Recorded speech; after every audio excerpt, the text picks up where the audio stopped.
Hello everyone, welcome to Zoom Knowledge. I am Nikita Sharma और आज हम लोग डिस्कस करने वाले हैं एवलिन ग्लेनी वाले चैप्टर के NCERT question answers. So let's start.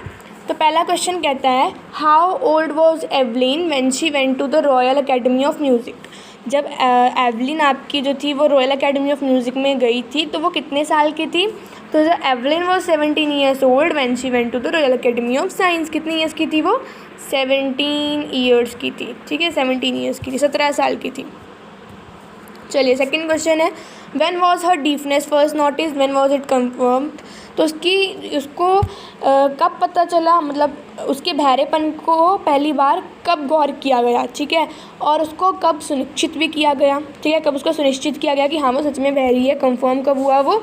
तो her deafness was first notice when she was 8 year old. जब वो 8 साल की थी, 8 साल की थी, तब उसको नोटिस किया गया। लेकिन कंफर्म वो कब थी, कंफर्म कब हुआ? जब वो 11 साल की थी, है ना। कैसे हुआ था कंफर्म? हमने देखा था चैप्टर में कि उसको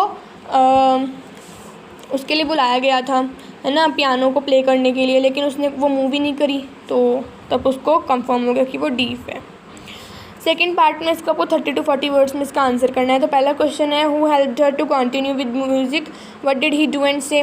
तो किसने हेल्प किया एवलिन को कि वो म्यूज़िक को कंटिन्यू करे, उन्होंने क्या किया था और क्या कहा था। तो उसके जो परकशनिस्ट थे, परकशनिस्ट का मतलब मैंने बताया था आपको क्या होता है, जो एक म्यूज़िक टीचर होता है, ठीक है, जो मोस्टली आपकी ये तबलाज और टेबल वगैरह को बजाते हैं, ठीक है, ट्रेनर होते हैं वो म्यूज़िक के। तो उसके जो परकशनिस्ट थे रॉन फॉक्स, उन्होंने एवलिन की हेल्प की थी कि वो म्यूज़िक के साथ कंटिन्यू करें। उन्होंने क्या किया था? ट्यूनिंग की थी। किस किस की? 2 बड़े बड़े ड्रम्स को उन्होंने बजाया था अलग अलग नोट्स पे, और कहा था उसको कि don't listen through your ears, try to sense it some another way, कि वो उसको अपने कानों से ना सुन के कुछ दूसरे तरीके से उसको सुने, ठीक है, या फिर फील करे। सेकंड है इसका question, name the various places and causes for which Evelyn performs. ऐसी कौन कौन सी जगहें थी और ऐसे कौन कौन से कारण थे जिसके लिए एवलिन परफॉर्म करती थी। तो इसका आंसर है, Evelyn performs at regular concerts. कहाँ कहाँ पे परफॉर्म करती थी वो? रेगुलर कॉन्सर्ट्स में।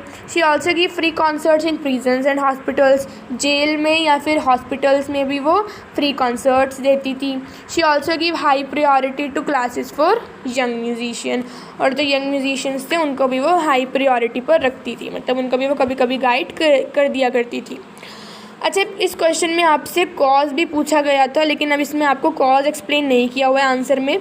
सो आप इसमें कॉज क्या लिख सकते हो कि वो किन के लिए परफॉर्म करती थी। तो वो परफॉर्म करती थी डीफ चिल्ड्रंस के लिए। किन के लिए परफॉर्म करती थी वो? डीफ चिल्ड्रंस के लिए, सॉरी। तो आप यहाँ पे लिख सकते हो कि वो किन के लिए परफॉर्म करती थी। She performed for the causes of deaf childrens, ठीक है। तो आप इसमें आप खुद से ऐड कर लेना इसका कॉजेज़, आपको इसमें आंसर में नहीं दिया है। चलिए आगे चलते हैं। पार्ट थर्ड में एक ही क्वेश्चन है, ये लॉन्ग क्वेश्चन है थोड़ा, इसमें आपको 100 to 150 वर्ड्स में आंसर करना है।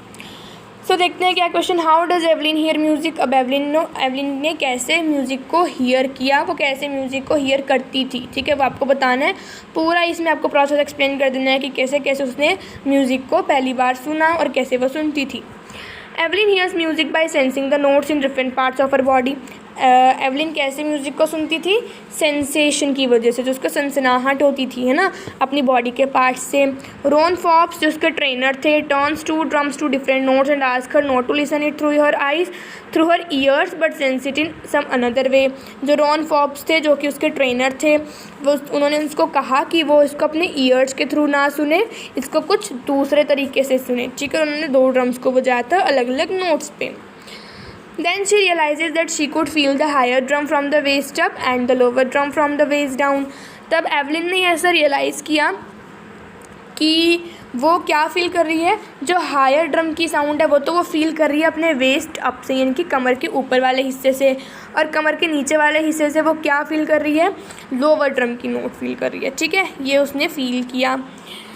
She learns how to open her mind. फिर उसने ये भी सीखा कि कैसे अपने माइंड को ओपन करना है, ठीक है, and body to sounds and vibration. अपने माइंड को और बॉडी को कैसे ओपन करना है, साउंड्स और बॉडी के लिए, ठीक है, मतलब साउंड्स और वाइब्रेशंस के लिए, सॉरी।